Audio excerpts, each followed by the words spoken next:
Power plant engineering के इस नए क्लास में आपका स्वागत है। इसके पहले वाली क्लास में हम कूलिंग टावर के बारे में पढ़े थे और आज की क्लास में हम जानेंगे टाइप्स ऑफ कूलिंग टावर और ये जितने भी प्रकार के होते हैं उनको विस्तार पूर्वक समझने की कोशिश करेंगे। तो इनको दो आधार पे जो विभाजित किया जाता है, पहला जो आधार होता है ये वायुमंडलीय या नेचुरल ड्राफ्ट कूलिंग टावर और दूसरा मैकेनिकल ड्राफ्ट कूलिंग टावर।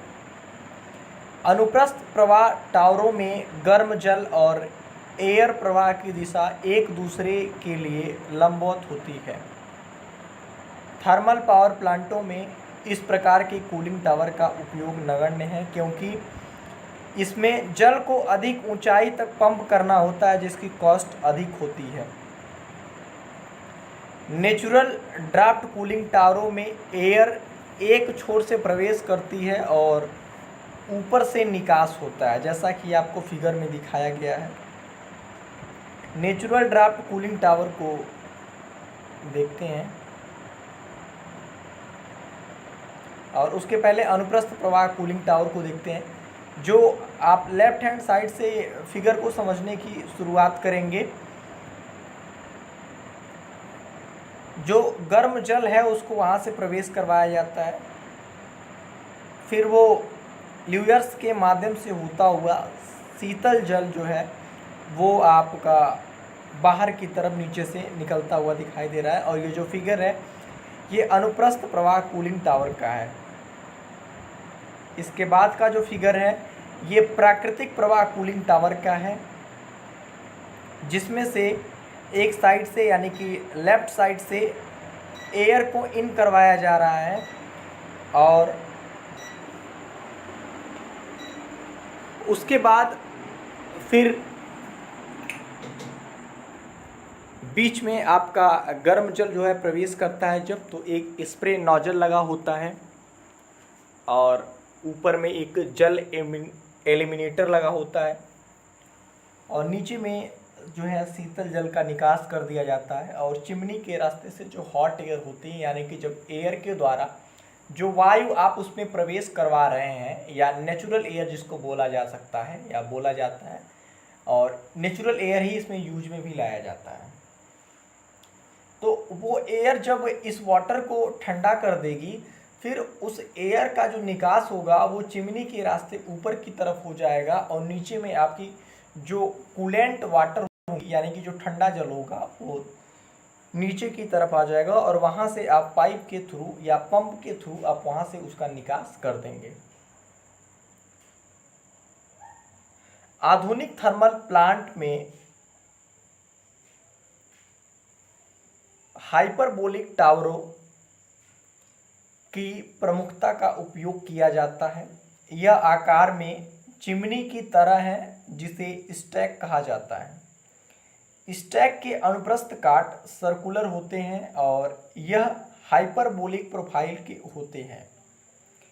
यह स्टील प्रबलित कंक्रीट से बनाया जाता है, या फिर ये कह सकते हैं कि इनका जो मटेरियल होता है बनाने का वो स्टील प्रबलित कंक्रीट का बना होता है। नेचुरल एयर नीचे से स्टैक में प्रवेश करता है और ऊपरी सिरे से बाहर निकल जाता है।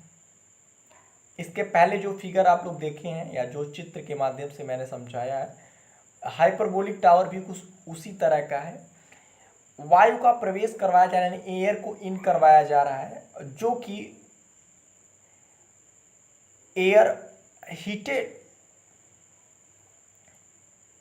जो आपकी हॉट एयर होती है, यानी कि जो हॉट एयर होती है उसको ऊपर की तरफ निष्कासित कर दिया जाता है, प्रवाहित कर दिया जाता है। फर्स्ट ऑफ ऑल सबसे पहले आप उसमें एयर प्रवेश करवाएंगे इस प्रोसेस में, और जो आपकी वाटर होंगी यानी कि जो गर्म वाटर होगी उसको भी नीचे से आप इन करवाएंगे। फिर जो आपकी एयर होगी उस एयर के माध्यम से जो आपकी हॉट वायर होंगी, हॉट एयर होंगी सॉरी, ये ठंडी हो जाएंगे।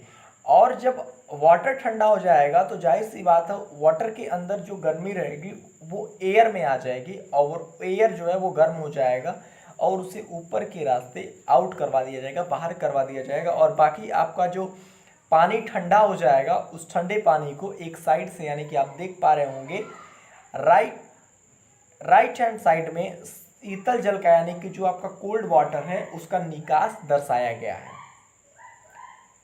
इस टैंक के तल से लगभग 10 मीटर की ऊंचाई पर वैफल जुड़े होते हैं। गर्म जल एक स्प्रे के रूप में वैफल पर गिरता है और छोटी बूंदों में टूट जाता है। हवा के संपर्क में आने से यह जल ठंडा हो जाता है और इस टावर में एयर का प्रवाह नेचुरल ड्राफ्ट पर आधारित है। अधिक ड्राफ्ट जनरेट करने के लिए टावर की ऊंचाई भी अधिक रखनी पड़ती है। हाइपरबोलिक टावरों के मुख्य लाभ, यानी कि main advantages of hyperbolic tower, इनमें एयर का नेचुरल वेंटिलेशन होता है, इसलिए ड्राफ्ट फैन की आवश्यकता नहीं होती। यानी कि जब आपका जो एयर होगा वो जब नेचुरल होगा तो आपको एक्स्ट्रा कोई फ़ैन लगाने की आवश्यकता नहीं होगी, जिससे कि इसका जो फ़ैन का कॉस्ट होगा, यानी कि जो कीमत होगी, वो बच जाएगी। सेकेंड पॉइंट है, इनकी हाई कूलिंग कैपेसिटी होती है। थर्ड, इन पर परिचालन और रख रखाव लागत कम हो जाता है और इनका जो जीवन काल होता है वो भी लंबा होता है। वायु प्रवाह कम होने पर भी यह टावर पर्याप्त कूलिंग प्रदान करता है। अब इनकी कुछ लिमिटेशंस भी हैं, यानी कि कुछ दिक्कतें भी हैं। जो पहली लिमिटेशंस है, यानी कि सीमाएं हैं, वो ये है कि मीनारों की प्रारंभिक कॉस्ट अधिक है और सेकंड, इनकी क्रिया मौसम के परिवर्तन से प्रभावित नहीं होती है। सॉरी, ये तो आपका जो लिमिटेशंस है, इसमें आपकी जो मौसमी प्रक्रिया है इसमें परिवर्तन होंगी, क्योंकि ये टोटली जो है वो नेचुरल एयर का यूज किया जाता है, जिस वजह से उनका जो मौसम का जो इफ़ेक्ट होगा ये आएगा, क्योंकि मौसम के हिसाब से जो हवाएं हैं वो चेंज होती रहती हैं, जिससे कि दिक्कतों का सामना करना पड़ता है। अब सेकेंड टॉपिक जो है वो है mechanical draft cooling tower. Cooling टावरों में कृत्रिम ड्राफ्ट तैयार करने के जो प्रमुख लाभ जो है वो निम्नलिखित है। पहला, कम तल क्षेत्रफल की आवश्यकता होती है और दूसरा, फैन की सहायता से टावर के प्रवेश और निकास पर वांछित दाब स्थापित किया जा सकता है। इसमें एयर प्रवाह कंट्रोल होता है। टावर की ऊंचाई अपेक्षाकृत कम बनानी पड़ती है। इन टावरों की कूलिंग कैपेसिटी अधिक होती है और हाई एफिशिएंसी प्राप्त की जाती है। और मैकेनिकल ड्राफ्ट दो प्रकार के होते हैं। पहला फोर्स्ड ड्राफ्ट टावर और दूसरा इंड्यूस्ड ड्राफ्ट टावर।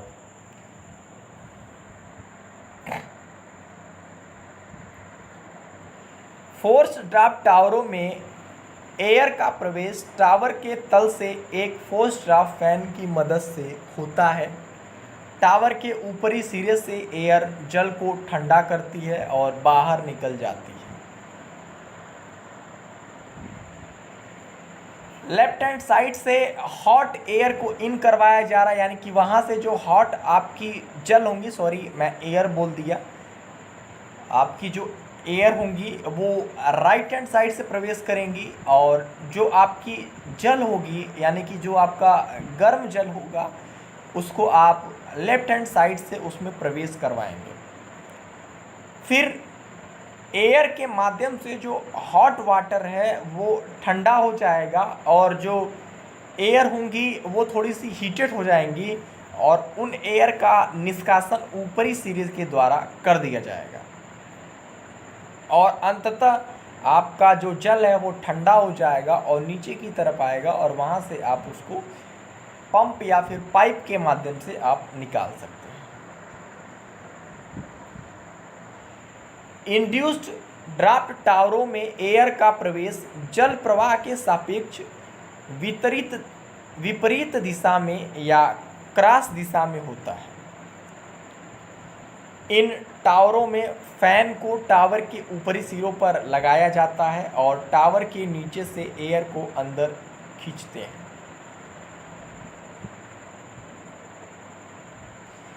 नीचे आपको जो फिगर दिख रहा है इस टाइम स्क्रीन पे, ये इंड्यूस्ड ड्राफ्ट फैन का फिगर है, जिसमें जो वाटर है वो लेफ्ट हैंड साइड से और एयर जो है वो राइट हैंड साइड से इन करवाया जा रहा है इस सिस्टम के अंतर्गत। और बीच में आपके वेफर लगे हुए हैं और ऊपर में जल एलिमिनेटर लगा हुआ है।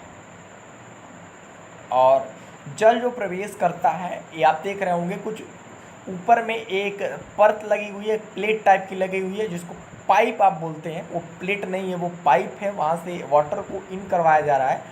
और ऊपर में आप देख रहे होंगे फुहार टाइप का बना हुआ है। तो ये फुहार जब वाटर इन करेगा तो वो वाटर जो है फुहार में कन्वर्ट होता है और आपकी जो वाटर है वो ठंडी हो जाती हैं और वाटर ठंडी होके नीचे की तरफ आ जाती है।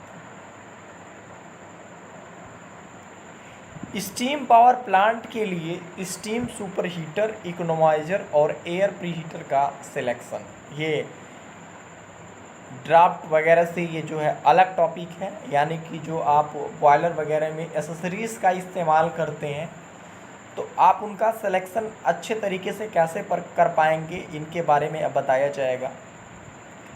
स्टीम सुपर हीटर, इकोनोमाइजर और एयर प्रीहीटर एक स्टीम पावर प्लांट के सहायक उपकरण है, जैसा कि मैंने बताया आपको, जिसके उपयोग से प्लांट की कार्यक्षमता यानी कि इफ़िशियंसी बढ़ जाती है। ये स्टीम पावर प्लांट के महत्वपूर्ण भाग हैं, इसलिए उन्हें प्लांट के लिए चुनते समय विशेष सावधानियां बरतनी पड़ती हैं या बरतनी चाहिए। अब क्या है कि आप बॉयलर में जो आप एसेसरीज लगाते हैं वो ऐसे ही नहीं लगाते हैं, वो इस वजह से लगाया जाता है क्योंकि जब बॉयलर के अंतर्गत या उसमें आप इन एसेसरीज का अटैचमेंट करेंगे या लगाएंगे तो बॉयलर, यूँ कहें बॉयलर या पावर प्लांट की एफिशिएंसी बढ़ जाती है या बेटर हो जाती है। तो ये भी डिपेंड करता है कि ये जो एसेसरीज आप इस बॉयलर या इस पावर प्लांट में लगा रहे हैं वो अच्छी होनी चाहिए, जिसकी वजह से बॉयलर की एफिशिएंसी या प्लांट की एफिशिएंसी बेस्ट हो सके। अगर आप कोई ऐसा इकोनोमाइजर या सुपर हीटर लगा देंगे जो कि कुछ उसमें खराबियां रहेंगी या खामियां कहीं रहेंगी तो आगे दिक्कतों का सामना करना पड़ सकता है और जिस उद्देश्य से आप इनको फिट करते हैं उस उद्देश्य पर ये खरे नहीं उतरेंगे। सुपर हीटर का सिलेक्शन, सबसे पहले हम देखेंगे सुपर हीटर का सिलेक्शन कैसे किया जाता है। सुपर हीटर का कार्य बॉयलर में उत्पन्न स्टीम को सुखाना और स्टीम के तापमान को संतृप्त तापमान से पर्याप्त उच्च स्तर तक बढ़ाना है। बॉयलर में फ्यूल के दहन के परिणाम स्वरूप उत्पन्न गैसों को हीट का उपयोग करके स्टीम को शुष्क और सुपर हीटेड किया जाता है। स्टीम की ओवरहीटिंग से इंजन या टरबाइन की कार्यक्षमता बढ़ जाती है। एक अनुमान के अनुसार यदि 1% जल स्टीम से सूख जाता है तो इंजन या टरबाइन की इफ़िशियंसी लगभग 2% बढ़ जाती है। सुपरहीट करने से प्रति किलोवाट पावर जनरेशन के लिए स्टीम की खपत को भी कम कर लिया जाता है। सुपरहीटेड स्टीम के प्रयोग से टरबाइन के ब्लेडों का संचारण नहीं होता है और प्रसार के दौरान भाप में जल भी नहीं बनता है।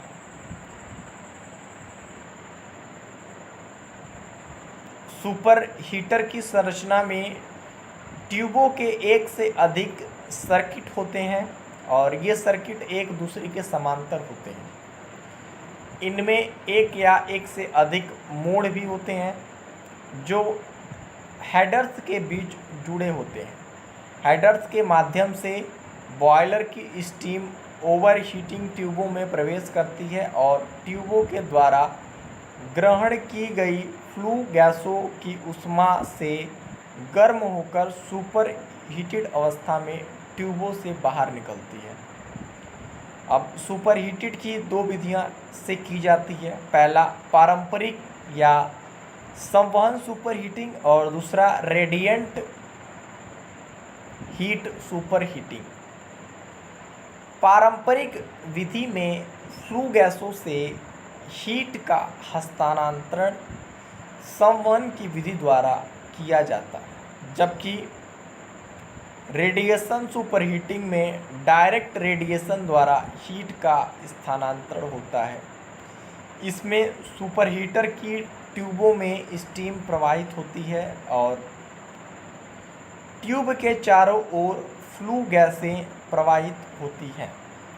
फ्लू गैसों का उच्च तापमान ट्यूबों के अंदर स्टीम को सुपरहीट करता है और इस प्रकार दाब स्थिर रहता है। सुपरहीटेड स्टीम का तापमान फ्लू गैसों के वेग, उसके तापमान और फ्लू गैसों की प्रवाहित मात्रा पर निर्भर करता है। लोड बढ़ने पर स्टीम का तापमान कम हो जाता है और पारंपरिक सुपरहीटिंग में लोड बढ़ने से फ्लू गैसों की ट्यूब के ऊपर प्रवाह की दर तथा ट्यूब के अंदर प्रवाह की दर बढ़ जाती है। ट्यूबों को अधिक प्रतिबलित होने से रोकने के लिए तथा टरबाइन की प्राथमिक अवस्था को भी अधिक प्रबलित न होने देने के लिए और ओवरऑल इफ़िशियंसी को बनाए रखने के लिए स्टीम के तापमान का कंट्रोल किया जाना आवश्यक होता है। अतः तापमान को कंट्रोल करने के लिए रेडिएशन तथा संवहन सुपरहीटर्स का उपयोग किया जाता है। नाउ ये तो बात हो गई आपकी सुपरहीटर का सिलेक्शन कैसे किया जाता है और क्यों किया जाता है, जिसमें आप लोगों ने सुपर हीटर का एक छोटा सा इंट्रोडक्शन भी पढ़ा कि उसका कार्य क्या होता है, जो कि पहले की वीडियो में मैंने बताया हुआ है। उसको एक बार और आपने रिवाइज कर लिया इसके माध्यम से। अब आगे आप लोग समझेंगे इकोनोमाइज़र का सिलेक्शन क्यों होता है और इसकी ज़रूरत क्यों पड़ती है। इकोनोमाइज़र का कार्य बॉयलर में भेजने से पहले भरड़ जल को गर्म करना है। इसका उपयोग बॉयलर प्लांट की हीट एफिशिएंसी को बढ़ाता है। बॉयलर की फ्लू गैसों को हीट का उपयोग इसमें भरड़ जल को गर्म करने के लिए किया जाता है। इकोनोमाइज़र के उपयोग में पर्यावरण प्रदूषण भी कम होता है। एक अनुमान के अनुसार यदि भरड़ जल का तापमान 6 डिग्री सेंटीग्रेड बढ़ जाता है तो बॉयलर की एफिशिएंसी 1% बढ़ जाती है। हाई लोड कंडीशंस स्टीम को हाई तापमान और दाब, हाई फ्लू खर्च आदि कुछ ऐसी स्थितियां हैं जिनके कारण बॉयलर के साथ इकोनोमाइज़र का उपयोग अच्छा रहता है। इकोनोमाइज़र के अंदर कई ऊर्ध्वाधर स्टील ट्यूबें लगी होती हैं जिनके सिरे शीर्ष और नीचे के हेडर से संबंधित होते हैं। भरड़ जल एक पंप के माध्यम से निचले हेडर में प्रवाहित करते हैं। जब यह जल ट्यूबों के ऊपर उठता है तो ट्यूब के ऊपर से बहने वाली गर्म गैसों की हीट को जल में स्थानांतरित कर देता है।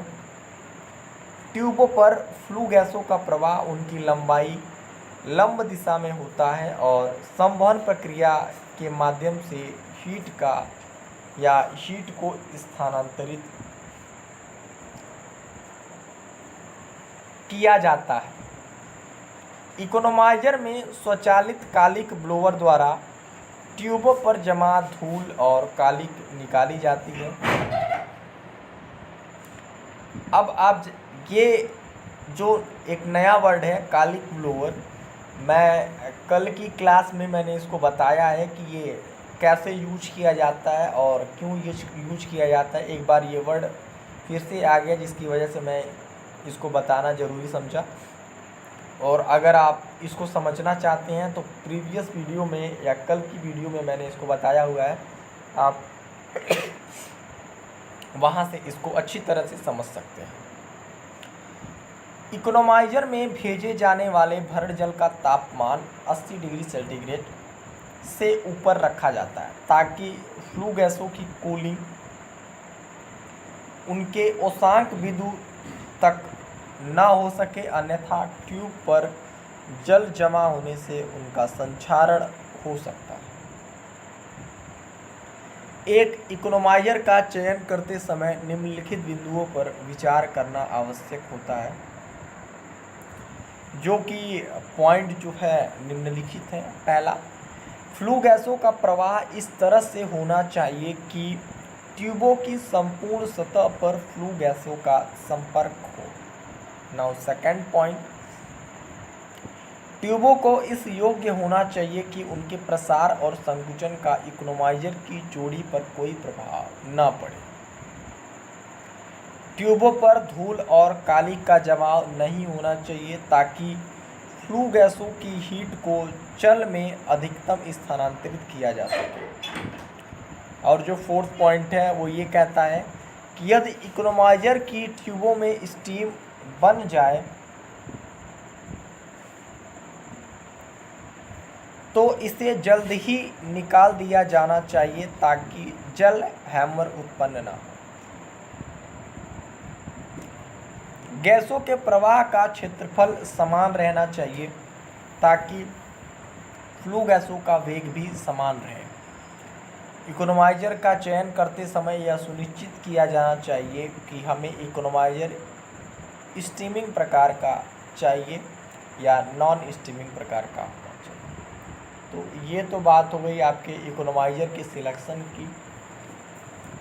अब नेक्स्ट जो आपका सिलेक्शन है वो होगा एयर प्रीहीटर का सिलेक्शन। एयर प्रीहीटर वह उपकरण है जो बॉयलर की भट्टी पर भेजे जाने से पहले वायुमंडल से प्राप्त एयर को गर्म करता है। प्रीहीटिंग की स्थिति प्लांट में चिमनी से पहले और इकोनोमाइजर के बाद होती है। यह बॉयलर की फ्लू गैसों को हीट का उपयोग करके एयर को गर्म करता है।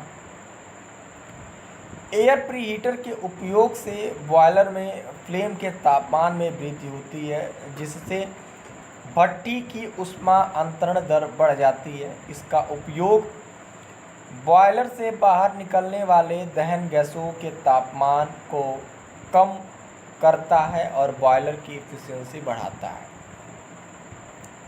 एक अनुमान के अनुसार यदि फ्लू गैसों का तापमान 20 डिग्री सेल्सियस से 22 डिग्री सेल्सियस तक कम हो जाता है तो बॉयलर की एफिशिएंसी लगभग 1% बढ़ जाती है।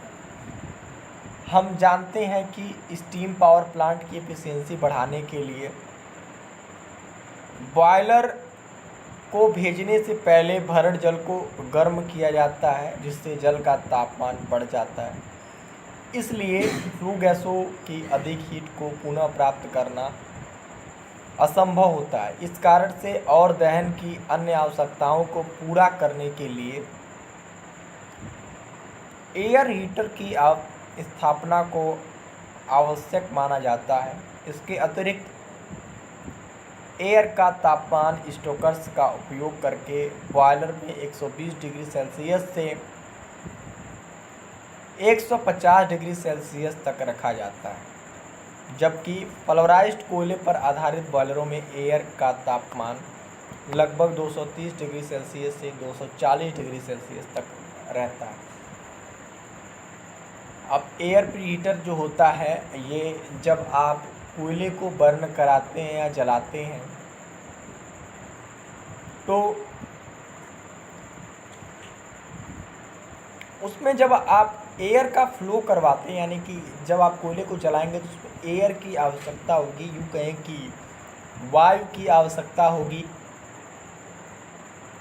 अब जब आप एटमॉस्फेयर से वायु को फर्नेस में भेजेंगे तो वो वायु जो है हो सकता है ठंडा हो या नम हो, जिसमें नमी भी हो सकती है, तो जिसकी वजह से कोयला अच्छी तरह से नहीं जलेगा।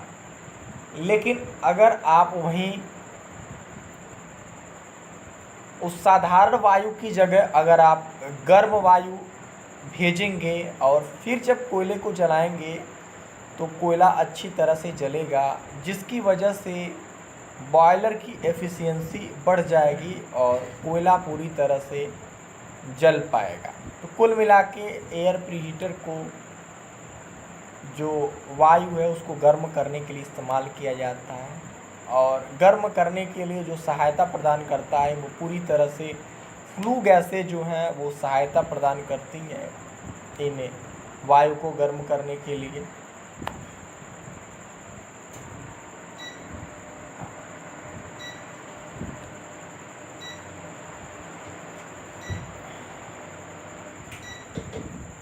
इसलिए एयर प्री हीटर का उपयोग करके पल्वराइज्ड कोयले पर चलने वाले बॉयलरों में निम्नलिखित लाभ प्राप्त किए जाते हैं। अभी ये कुछ लाभ बताए जाएंगे कि आपके लाभ क्या होते हैं, जैसा कि मैंने पहले बता दिया है आपके जो जो लाभ होते हैं, लेकिन फिर एक बार उसको और डिस्कस कर लेंगे।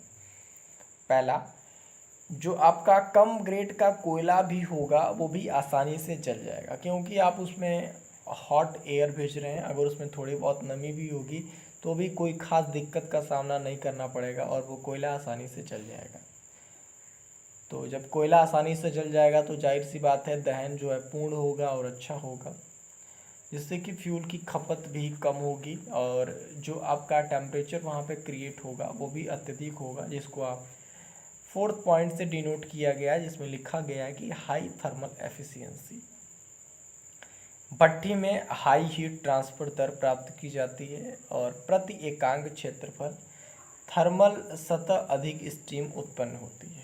बॉयलर पर लोड परिवर्तन और उतार चढ़ाव को आसानी से समायोजित किया जा सकता है। दहन प्रक्रिया में अपेक्षाकृत कम धुआं और ऐश उत्पन्न होता है। अब प्रमुख प्रकार के एयर प्रीहीटर कौन कौन से होते हैं? ये 2 प्रकार के होते हैं। पहला ट्यूबलर एयर प्रीहीटर और दूसरा plate type air preheater. Tubular air preheater में 70 mm व्यास की, यूँ कहें कि 7 सेंटीमीटर व्यास की कई ऊर्ध्वाधर स्टील ट्यूबें होती हैं जो सिरों पर प्लेटों से जुड़ी होती हैं। उनकी लंबाई 3 से 9 मीटर तक होती हैं और एक आवरण में बंद होती हैं। ठंडी एयर एक तरफ से प्रवेश करती है और ट्यूबों के ऊपर से बहती है और फ्लू गैसों की हीट अवशोषित करके दूसरी तरफ से निकल जाती है। प्लेट का आकार एयर प्रीहीटर में कई प्लेटों को एक दूसरे के समानांतर रखा जाता है और एयर के प्रवाह के लिए एक गैप छोड़ते हुए लगाते हैं। इन प्लेटों के बीच बारी बारी से एयर और फ्लू गैसों का प्रवाह होता है और प्लेटों की गर्म सतह को एयर को गर्म किया जाता है। इसमें एयर और फ्लू गैसें एक दूसरे को विपरीत दिशा में प्रवाहित होती हैं। या एयर प्रीहीटर के चलने के संबंध में प्रमुख कुछ बिंदु हैं, जो कि पहला बिंदु है प्रारंभिक कॉस्ट कम होना और कम जगह घेरना चाहिए, इसे आसानी से संचालित किया जा सके। ये जो पॉइंट हैं ये आपके जो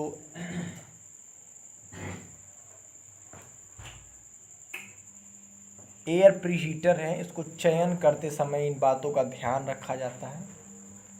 और इसकी हाई थर्मल कैपेसिटी होनी चाहिए। और जब इसका चयन करेंगे तो उस समय ये ध्यान में रखेंगे कि इसकी विश्वसनीयता भी होनी चाहिए, न्यूनतम संचालन और रख रखाव की लागत भी होनी चाहिए।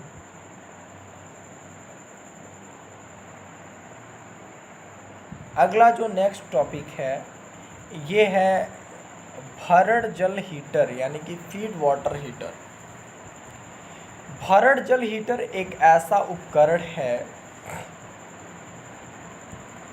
जो बॉयलर में भेजने से पहले भरण जल को पहले से गर्म कर देता है। इसके उपयोग से बॉयलर की कार्यक्षमता बढ़ जाती है और बॉयलर को जल को वाष्पित करने के लिए अपेक्षाकृत कम हीट का उपयोग करना पड़ता है। भरण जल हीटर में भरण जल को स्टीम द्वारा पूर्व तापित किया जाता है। यह स्टीम डायरेक्ट स्टीम इंजन या टरबाइन से प्राप्त की जाती है और इसे ब्लेड स्टीम कहा जाता है। टरबाइन से स्टीम निकालने की इस प्रक्रिया को ब्लीडिंग कहा जाता है। और ब्लेड भाप दो तरीकों से भरण जल को गर्म करता है, पहला सीधे संपर्क द्वारा और दूसरा अप्रत्यक्ष द्वारा। ब्लेड भाप की ऊष्मा सीधे संपर्क के माध्यम से जल द्वारा प्राप्त की जाती है। जल में घुलने पर भाप संघनित हो जाती है और भरण जल गर्म हो जाता है।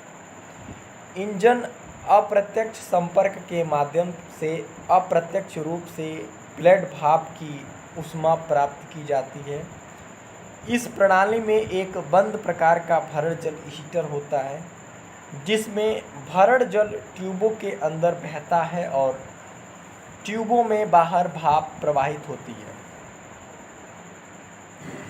जब भाप संघनित हो जाता है तो संघनित जल को जल के सर्किट में वापस कर दिया जाता है।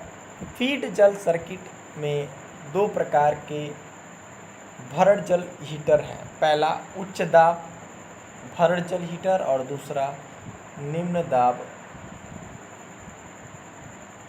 भरण जल हीटर। उच्च दाब वाले भरण जल हीटर में उच्च दाब और उच्च तापमान वाली भाप का उपयोग करते हैं जो टरबाइन में भाप के विस्तार के प्रारंभिक चरणों में ब्लेड की जाती है, जबकि कम दाब वाले भरण जल हीटर में भाप के विस्तार के अंतिम चरणों में निकाली गई कम दाब और ताप वाली स्टीम का उपयोग करते हैं। भरण जल हीटर के चयन से संबंधित मुख्य बिंदु निम्नलिखित हैं, पहला भरण जल से संघनित न होने वाली और संक्षारक गैसें अलग होनी चाहिए। गर्म स्टीम पूर्ण रूप से संघनित होनी चाहिए ताकि हीट पूर्ण रूप से स्थानांतरित हो जाए। हीट का इस तरह से स्थानांतरण होना चाहिए कि भरण जल का तापमान बढ़ जाए और स्टीम के तापमान के बराबर हो जाए। नाउ नेक्स्ट पॉइंट है भरण जल में कोई अशुद्धियां नहीं होनी चाहिए। और लास्ट पॉइंट ये कहता है कि भरण जल हीटर द्वारा एक छोटे ऊष्मा स्रोत की तरह जल को गर्म किया जाना चाहिए। और एक अगला जो टॉपिक है ये है steam power plant heat balance और इफिशियंसी। कोयला आधारित स्टीम पावर प्लांट का लेआउट, इसके प्रमुख भागों, साइकिल और एफिशिएंसी के बारे में अध्याय के प्रारंभ में आपको मैंने बताया है। यानी कि जो ये चैप्टर की शुरुआत जहाँ से हुई है, अगर आप वहाँ से पढ़ना स्टार्ट करेंगे तो जो ये आपकी स्टीम पावर प्लांट है इसके बारे में आप बेहतर तरीके से समझ पाएंगे। और अभी जो हम बात करेंगे ये सिर्फ हीट बैलेंस की बात करेंगे और उसको समझने की कोशिश करेंगे। हीट बैलेंस के अंतर्गत स्टीम पावर प्लांट में उत्पन्न एनर्जी और प्लांट में उस हीट एनर्जी के उपयोग से संबंधित अध्ययन किया जाता है। ये उपयोग निम्न प्रकार के हो सकते हैं। प्लांट की विभिन्न डिवाइसों जैसे बॉयलर, टरबाइन आदि द्वारा हीट का प्रभावी उपयोग, विभिन्न प्लांट प्रक्रियाओं द्वारा हीट का प्रभावी उपयोग और पावर जनरेट करने में हीट का प्रभावी उपयोग।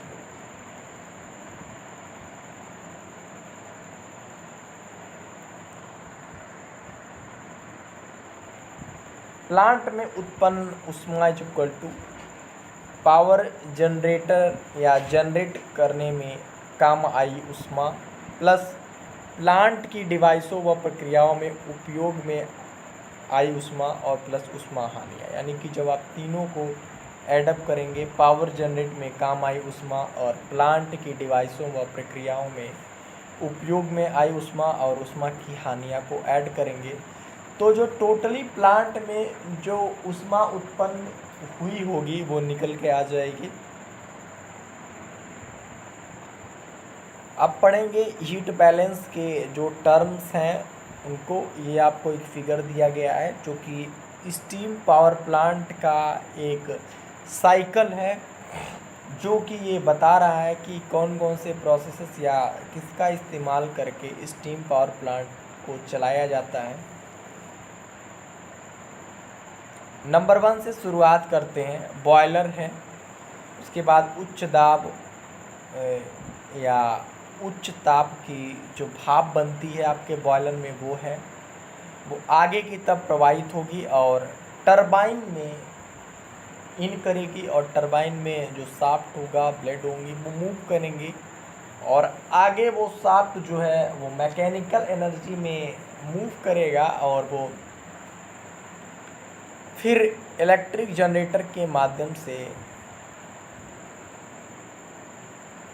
इलेक्ट्रिक एनर्जी उत्पन्न करेगा। और फिर थर्ड पॉइंट पे आते हैं। फिर वो जो भाप है वो संघनित्र में आ जाएगी और वो फिर संघनित्र जो है वो क्या होगा, फिर वाटर में कन्वर्ट हो जाएगा।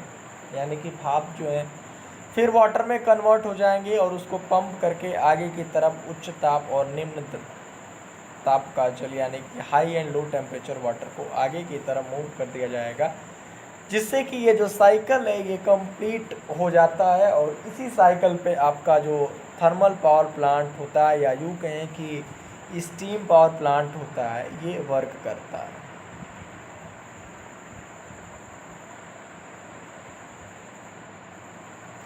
अब इसमें कुछ टर्म्स दिए गए हैं कि Q is equal to boiler द्वारा स्टीम को दी गई heat, W is equal to एक स्टीम साइकिल में स्टीम जल का प्रवाह वो भी किलोग्राम पर आवर में, और H1 H2 H3 H4 cycle की विभिन्न स्थितियों में स्टीम की एंथैल्पी, और स्मॉल h1 h2 h3 और स्मॉल h4 साइकिल की विभिन्न स्थितियों जैसे जल की एंथैल्पी। बॉयलर द्वारा स्टीम को दी गई heat QS is equal to W H2 minus H1, और संघनित्र में जल को दी गई हीट, इसका जो इक्वेशन आएगा QR is equal to W bracket में H3 माइनस स्मॉल h4, और थर्ड टरबाइन द्वारा आउटपुट जो वर्क होगा वो WT equal to W bracket में capital S3 minus capital S2 जो कि साइकिल की विभिन्न स्थितियों में स्टीम की एंथैल्पी है। और नाउ लास्ट जो इक्वेशन आता है वो है भरण जल पंप को दी गई energy, WP is equal to W bracket में H1 माइनस स्मॉल h4 जो कि दोनों स्मॉल ही हैं। अब हीट बैलेंस के लाभ, पहला, यह पावर प्लांट में हीट की मितव्ययी उत्पादन करने में मदद करता है। और दूसरा, प्लांट के विभिन्न भागों द्वारा कितनी हीट का उपयोग किया जा रहा है और कितनी हीट का व्यय हो रहा है, भागों का मितव्ययी उपयोग कैसे किया जा सकता है, यह जाना जा सकता है। प्लांट की थर्मल एफिशिएंसी और ओवरऑल एफिशिएंसी ज्ञात होती है और प्लांट की ओवरऑल परफॉर्मेंस भी ज्ञात होती है। प्लांट के डिजाइन में सहायता मिलती है। और लास्ट जो पॉइंट ये कहता है कि प्लांट के मितव्ययी संचालन के लिए विभिन्न स्थानों पर स्टीम और जल क्या मात्रा प्रवाहित की जानी चाहिए और उनके दाब और तापमान को कितना रखा जा सकता है, यह निर्धारित किया जा सकता है। स्टीम उत्पादन के लिए दाब और तापमान का सिलेक्शन। अब thermal efficiency is equal to capital H2 minus H3 upon capital H2 minus HF4, जहाँ H2 और H3 टरबाइन के प्रवेश और बाहर निकलने पर स्टीम की एंथैल्पी और स्मॉल HF4 संघनित जल की एंथैल्पी है।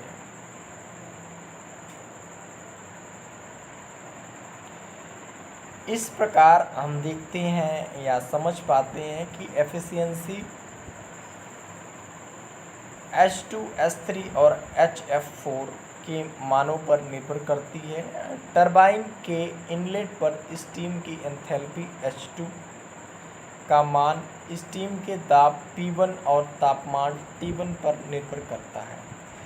यदि तापमान को स्थिर रखते हुए दाब P1 को बढ़ाया जाता है तो H2 माइनस H3 का मान बढ़ता है और परिणाम स्वरूप एफिशिएंसी भी बढ़ती है। लेकिन इस प्रकार विस्तार के अंत में जल की मात्रा बढ़ जाती है, जो कि अवांछनीय होता है। अब यदि दाब P1 को स्थिर रखकर स्टीम के तापमान T1 का मान बढ़ाया जाता है तो थर्मल एफिशिएंसी भी बढ़ जाती है और विस्तार के अंत में जल की मात्रा भी कम हो जाती है। तापमान में वृद्धि से स्टीम की टरबाइन में प्रवेश करने पर एंथैल्पी H2 की मान बढ़ जाती है। इस प्रकार स्टीम पावर प्लांट की एफिशिएंसी बढ़ाने के लिए प्रारंभ में स्टीम का तापमान और दाब दोनों अधिक रखे जाते हैं। यही कारण है कि एक मॉडर्न स्टीम प्लांट में दाब 290 बार और तापमान 500 डिग्री सेल्सियस से 550 डिग्री सेल्सियस वाली स्टीम बनाकर प्रयोग की जाती है। स्टीम के विस्तार के अंत में स्टीम के दाब को 0.3 बार से कम करना संभव नहीं है, अन्यथा एफिशिएंसी को और अधिक बढ़ाया जा सकता है। उपरोक्त से यह स्पष्ट है कि तापमान और दाब बढ़ने से प्लांट की कार्यक्षमता बढ़ती है, लेकिन यह कुछ कठिनाइयों को बढ़ाता है जो निम्नलिखित है। स्टीम के दाब को बढ़ाने से उत्पन्न होने वाली कठिनाइयाँ, यानी कि जब आप भाप का प्रेशर जो है वो बढ़ा देंगे तो उसके बाद क्या क्या कठिनाइयाँ होंगी, इनको देखते हैं। बॉयलर और फाउंडेशन आदि की कॉस्ट बढ़ जाती है, क्योंकि आप जब प्रेशर बढ़ाएंगे तो फाउंडेशन वगैरह की जो कॉस्ट होगी वो बढ़ जाएगी। प्लांट पर लोड में परिवर्तन कठिन हो सकता है या हो जाता है, अर्थात प्लांट को लगभग फिक्स लोड पर ही चलाया जा सकता है। कम दाब वाले टरबाइन में स्टीम का शुष्क अंश कम हो जाता है और रख रखाव की कॉस्ट जो है वो बढ़ जाती है। स्टीम में कम दाब पर अधिक नमी के कारण टरबाइन ब्लेड का क्षरण बढ़ता है। स्टीम का तापमान बढ़ाने से होने वाली कठिनाइयाँ। अब इनकी कठिनाइयों के बारे में जानेंगे कि कौन कौन सी कठिनाइयाँ स्टीम का तापमान बढ़ाने से आती हैं।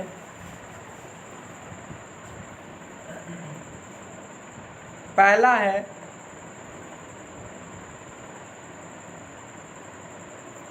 मेटल की स्ट्रेंथ कम हो जाती है। दूसरा, पाइप के जोड़ ढीले हो जाते हैं। इसलिए एक स्टीम पावर प्लांट में स्टीम के उपयुक्त दाब और तापमान का चयन करते समय उपरोक्त कठिनाइयों को ध्यान में रखा जाता है। इस तरह से तापमान और दाब का चयन एफिशिएंसी को ध्यान में रखते हुए और कठिनाइयों को हल करते हुए किया जाता है, ताकि प्लांट का कार्यप्रणाली सुचारू, सुगम, वित्तव्ययी और सुरक्षित हो। उच्च तापमान की तुलना में स्टीम टरबाइन प्लांट के लिए उच्च दाब वाले स्टीम का उपयोग करना सबसे अच्छा माना जाता है। इस अवस्था दाब में पर स्टीम के ओवरवेटिंग की समस्या को भी रीहीट साइकिल और रीजेनरेटिंग साइकिल का उपयोग करके हल किया जा सकता है। महंगे फ्यूज और हाई लोड फैक्टर के मामले में भी उच्च दाब स्टीम का प्रयोग करना फायदेमंद है। उच्च तापमान पर हाई पावर मेटल्स का उपयोग करके उच्च तापमान स्टीम का भी उपयोग किया जा सकता है, लेकिन कॉस्ट बहुत अधिक होती है। आजकल 294 बार और 550 डिग्री सेल्सियस हाइपर सैचुरेटेड तापमान के स्टीम पावर प्लांट सफलतापूर्वक काम कर रहे हैं। इस प्रकार स्टीम पावर में स्टीम दाब और तापमान का चुनाव प्लांट की cost, fuel cost, load factor, रखरखाव एफिशिएंसी, परिचालन विश्वसनीयता, सुरक्षा और स्थान आदि पर निर्भर करता है।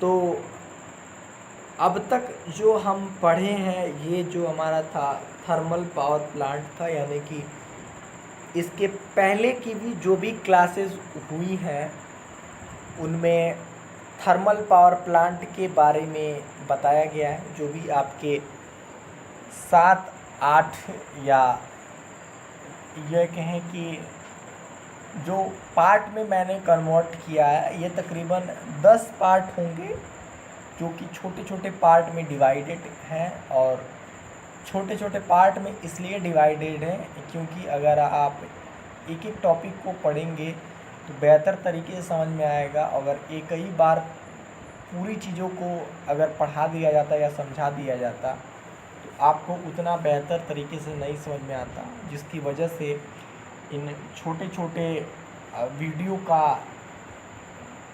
सहायता लिया जा रहा है, जिससे कि आपको बेहतर तरीके से चीज़ों को समझ में आए। और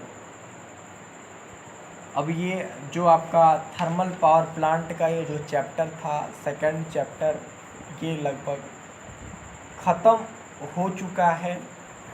अब इसमें जो इम्पोर्टेंट टॉपिक्स हैं या फिर ये कहें कि जो इम्पोर्टेंट क्वेश्चन हैं, इनको मैं कुछ आने वाली क्लासेस में आपको बताऊंगा और समझाऊंगा, जिससे कि आप लोगों का एक बार पुनः रिवीजन हो जाएगा। और पुनः रिवीजन होने से कुछ और बेहतर तरीके से समझने में सहायता प्रदान होगी। तो मैं आशा करता हूं कि आपको ये जो सेकंड चैप्टर है थर्मल पावर प्लांट, जो कि पावर प्लांट इंजीनियरिंग का एक ये कहें कि सबसे महत्वपूर्ण चैप्टर है या सबसे महत्वपूर्ण भाग है वो हम आपको समझा पाए होंगे और आपको अच्छे तरीके से समझ में भी आया होगा। अगर कोई ऐसे टॉपिक या कोई ऐसी चीज़ें जो आप लोगों को ना समझ में आई हों वो आप हमसे साझा कर सकते हैं और मैं उसको आगे से बेहतर तरीके से समझाने की कोशिश करूँगा। टेक्निकल प्रॉब्लम की वजह से अगर कोई एरर हो जिसकी वजह से आपको चीज़ें ना समझ में आ रही हो, वॉइस इश्यूज या स्क्रीन में जो दिखने वाले चित्र या फिर जो आर्टिकल हैं या उसमें जो टॉपिक्स हैं अगर आपको देखने में समस्या आ रही हो तो आप फीडबैक के माध्यम से हमको बता सकते हैं या हमसे साझा कर सकते हैं। मैं उनको और बेहतर करने की कोशिश करूँगा। तो इसी के साथ आज की क्लास को समाप्त करते हैं। अब नेक्स्ट क्लास कल होगी। तो धन्यवाद।